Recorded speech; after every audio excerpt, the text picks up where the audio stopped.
Messi Apostle Martin onye na-eje ebe ọ na-eme n'Ọraukwu agwụchi ọzọ n'ahịa Eke Olisa Oraukwu n'ụbọchị tata.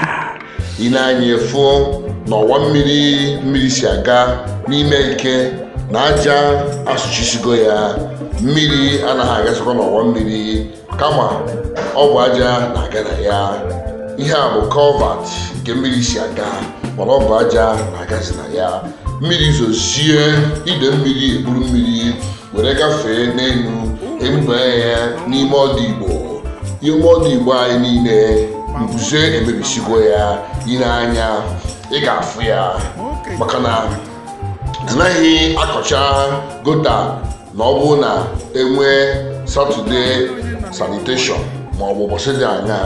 Ị na-anya na paịpụ a ọ dị ka mmiri ka o bu aga, mmiri eyuzuru eyuzu ma ọ bụ ezigbo mmiri nke ọbụla o bu aga, mana paịpụ agbawara agbawa were mmiri o bu aga wee na-awụfusi wee na-akọsụ erosion n'ime ahịa.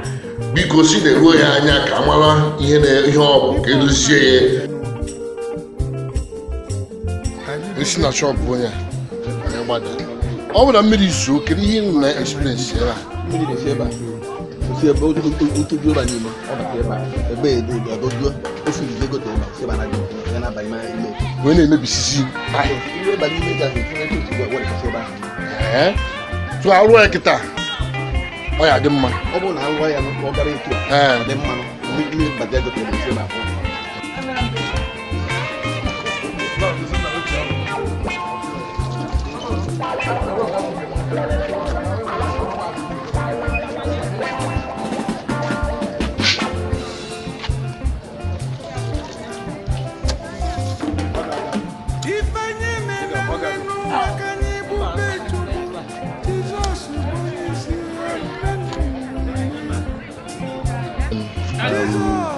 Afọ mbụ Uche Akulue Udoakomili Oraukwu.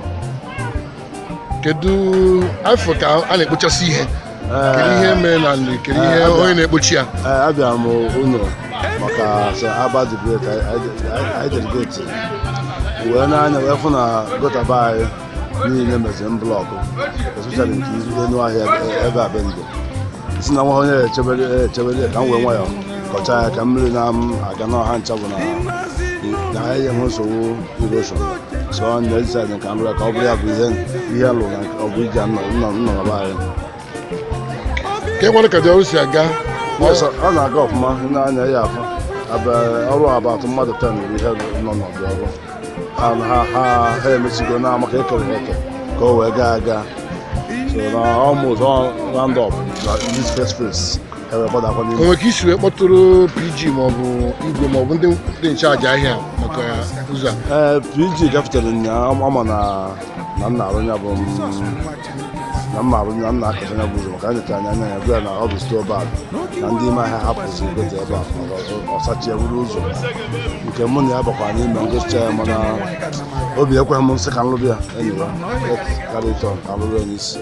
Anyị na-ekene gị igwe si nke onye nwe ya tinye ọ bụrụ onye ọ na-ahịa arụsị ụzọ mana nke onye nwe ya tinye onye ka ị na-eme kịta Oraukwu development ka ị na-eme ihe a ihe ị na-akọcha ka Chineke si na ya gọzie gị afọ ị ga-abanye na gold aha Jizọs Kraịst. God bless you.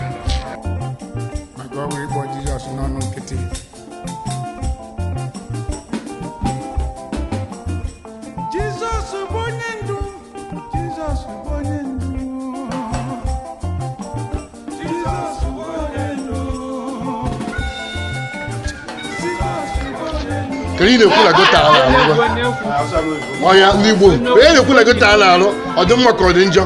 Gota a na-arụ ma mma ọ nna m ochie Igbo n'ọnya ka eji si na mmadụ ka eji aka ka ndị nọdụ ọgaranya mara mma maka na ihe eji wee bụrụ na ọ dị etu ọ bụ na sisi ọ dị taa na Europe na ihe niile juru ebe niile ahịhịa ju mana nna m ochie ejesie nata wee nene ya wee hụ na ọ dịghị mma wee si na ebe o bido n'isi mgbago na ya esi etu ha wee rụrụ ya wee ruo ebe ọjọọ ya ndị kịta gota nke a gbadara mmiri and ọ na-eme ya and onye ọ na-anere anya mana ọ kwụrụ na mmadụ ka eji aka. Nna m ochie wuru ana m asị gị na Chineke ga-agọzi gị na Chineke ebe isi wee wepụta ego iji wee dozie ihe a wee rụọ ya maka ọdịmma nke ndị mmadụ niile ma ndị bịara ahịa ma ndị bi ebi ma ndị mmadụ na-eme ngafe na Chineke ga-arịta ọnụrụ gị ego ahụ ilesi anya fụ ọwa mmiri a nke suchiri asụchi nke si n'ime eke wee gafee azụ lock-up shops pụta na be ndị be Akulue nke ọrụ bagidere na ya.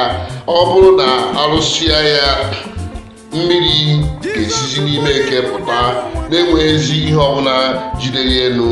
Ọ ga-apụtazi na main road wee soro na nnukwu gota nke gbadara ibe na abụọ